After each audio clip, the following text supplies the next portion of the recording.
shot and killed the manager and aunt of Detroit rapper Tee Grizzley.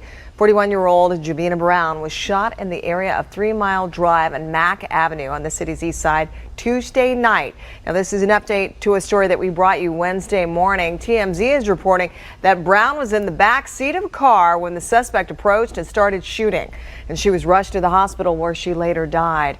It is not clear if Tee Grizzley was the intended target of the attack. The rapper and his driver were not injured. Okay, yesterday we talked about the fact that I called a source in the courtroom at the trial of the man Jermaine Weeden, who was on being tried first degree homicide for the taking out JB, the aunt / manager of Detroit rapper Tee Grizzley. Some more information. So he is out on bond while this is going on, which implies there's somewhat of a weak case, though. If you know the circumstances of his arrest, enjoying my Red Wings jacket. If you know the circumstances of his arrest, it doesn't sound too weak. So about not long, maybe a couple weeks after the homicide, which you can see here from the news story, not long after the homicide, maybe a couple weeks, he was caught in Chicago at this building with a rental car with New York plates.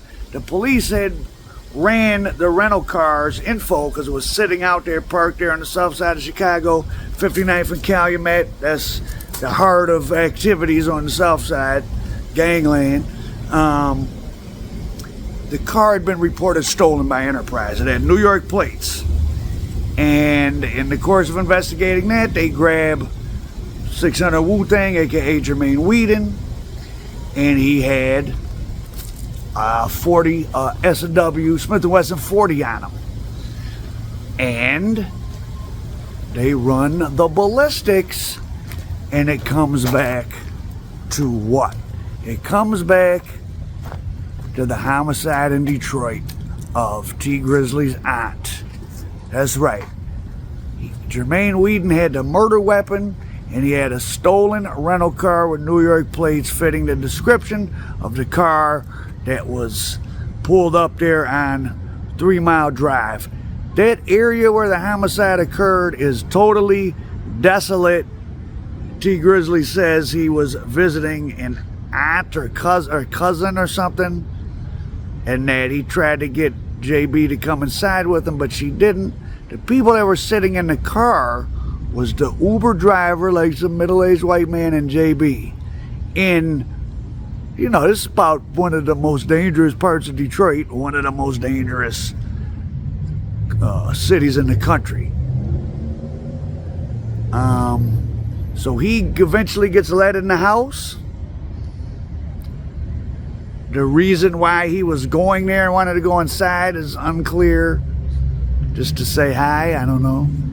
And somebody, unclear if it was multiple people or one person, runs up and opens the back door of the car. They don't shoot the whole car up. They open the back door of the car and they put 8 in JB. Seems like they would have had to have known who she was. They knew she wasn't Tee Grizzley. Now, there's different rumors that where that happened. There was at the time that happened, the beef between the 4-2 Doug and 4-4, that whole group of guys with the 7 Mile Bloods, of which Sada Baby's associated. Maybe. Sada Baby and T were both signed to her. Supposedly there was bad business on her part against both of them. Sada's talked about he didn't like what he was in. Him and T, even though they're signed together, they weren't necessarily tight. So a lot of bad business in the Detroit music stuff. I know that song, First Day Out, when that came out, YouTube wasn't first monetized, but a lot of people didn't know about that. And I told my friend who produced it, I was like, oh, oh man, you rich now, or something I was saying about you making a bunch of money. And he was like, what do you mean? And I was like, aren't you getting YouTube checks? And he was like, no. So I don't know who put up that video first day out initially, but if I remember correctly, there was, I think I told some people that they should have been getting paid and they weren't. I don't know what came of that. I could be slightly misremembering. It was 6 years ago. That's what I seem to remember. So this guy, 600 Wu-Tang, who's part of the crew, with 600 Buka, who's well known to be friends with Tee Grizzley. Here's a picture of Tee Grizzley and 600 Buka at the funeral, at Grizzly's wedding about a year ago. And supposedly, if you zoom over the shoulder there, that little face right there is 600 Wu-Tang, currently on trial for pumping 8 into Tee's aunt and manager. Certainly seems suspicious. The rumors about that Tee's aunt, who was not his blood aunt, that was his uncle's girlfriend or whatever, the uncle who actually paid for the initial studio time, so I was told, I don't know. So he didn't have his own blood aunt pregnant, but the police, the prosecution, did introduce that rumor into evidence over this last week, that the motive was that she was pregnant, he had a fiance, it was too messy, he wanted to get rid of her, and then also he was signed to her, and Tee had really blown up. First day out, I think it was one of the most streamed songs of maybe 2018 or something. It was, first day out was a big deal. And Tee had other hit songs after that, Sada Baby. I remember he had that song Black Party that has like 100 and some million views, or might have a couple 100 million views now. I thought I heard there was some issues with the money on that. Is that all to do with JB? I have no idea. I'm not here to besmirch her character. I'm just saying the stuff that was said, you know, by different people. But the prosecution did introduce that as a theory, that she was pregnant, and then also there was, Tee wanted to get out of the contract with her, so that would have been his reason. And the back door was opened. Tee was not in the car. He was in the house. The back door was open. You would imagine they had to have seen who she was, and they put 8 in her. Some people try to say it had to do with the gang war between the 4-4, 4-2s, and SMB. I don't know what she would have had to do with that. So Jermaine Weeden is out on bail. He was arrested right after the crime. He did get a federal gun charge. Some of the paperwork you guys have been seeing, because there's really no paperwork yet in a state case. I don't think there's paperwork to find online just yet. That's for his federal gun charge in 2020, because they caught him with them in 2019 and they charged him in 2020 with the Glock switch thing, and then I think they just ended up holding off on it as they built the homicide case.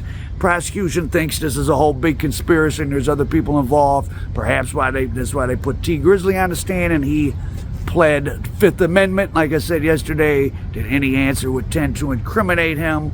Does that mean he did something criminal, that he was involved? No, it doesn't mean that. It could mean a lot of things. He invoked his right. And for those of you that said, oh, it's not a right, or I said the judge let him, and you said, oh, the judge didn't have to let him, it's a right.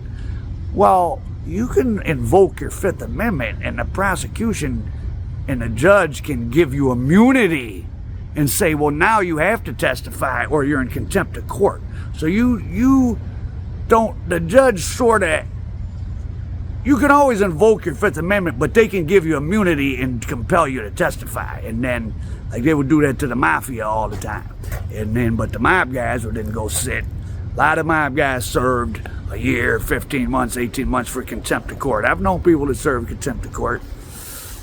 Once I had a case and they gave somebody immunity, and he got on the stand and said he did everything and then messed the whole case up. So playing around with that immunity and that Fifth Amendment is very dicey for the prosecution. Tee obviously has good lawyers, so I'm sure they just, you know, they had to let him do it.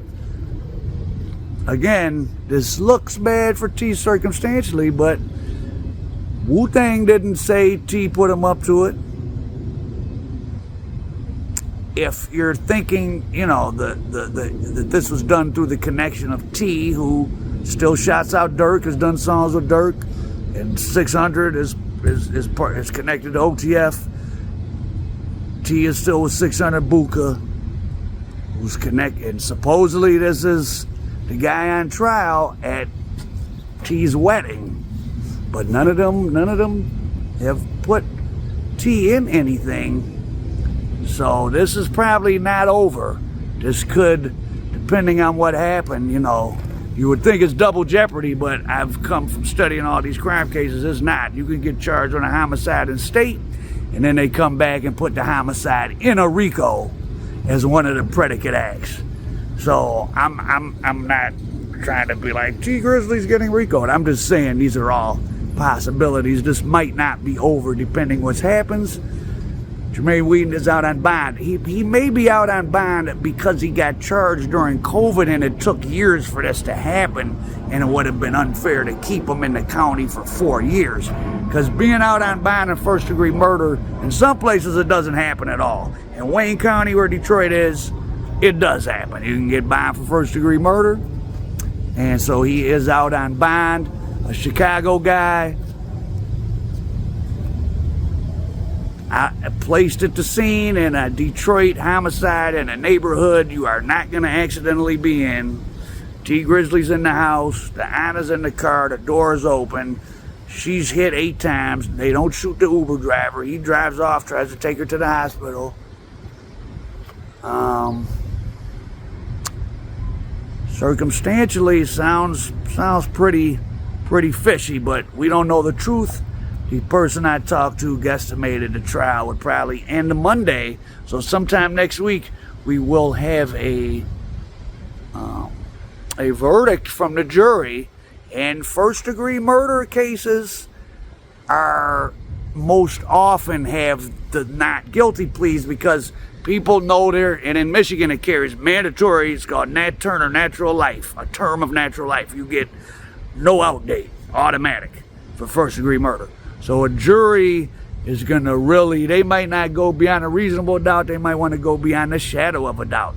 Now, him getting caught with the murder weapon is bad, but that does not mean he did it. That means he interacted with somebody who did it, who he doesn't want to tell on. But let's just say Al Prophet murked somebody, you're one of my homies, I give you the gun or sell you the gun, and I never tell you I did something with it.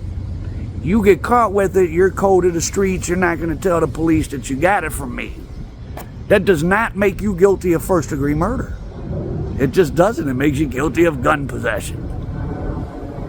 So, I don't know what witnesses, if they have they may not have a good witness or any physical evidence other than him having the gun and that rental car that matches, which, again, definitely does not mean he's the one who did it. It means he is associated probably with who did it, and he's not telling, but that doesn't make you guilty of first-degree homicide, unless you knew about it, but they got to prove that.